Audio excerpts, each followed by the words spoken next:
এই আপনি বসছেন তো বসে যান, আপনার বসবেন কোথায়, জায়গা কোথায় আপনার, বসে যান। আমার দিকে তাকান।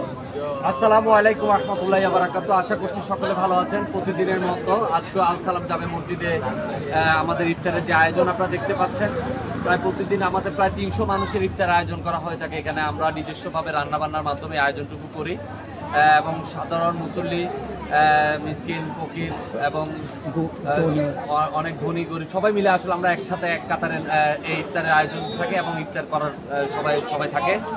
আশা করছি আপনারা সবাই যার যার তৌফিক অনুযায়ী আপনারা এই আল সালাম জামে মসজিদে ইফতার আয়োজনে সহযোগিতা করতে পারেন। আপনাদের সহযোগিতার মাধ্যমে, আপনাদের দানের মাধ্যমে আসলে এই আয়োজনটুকু হয় প্রতিদিনের ন্যায়। আশা করছি যারা এখনো দান করেনি সামনে দান করবেন এবং এই ইফতারের সাথে শরীক হবেন। ধন্যবাদ সবাইকে।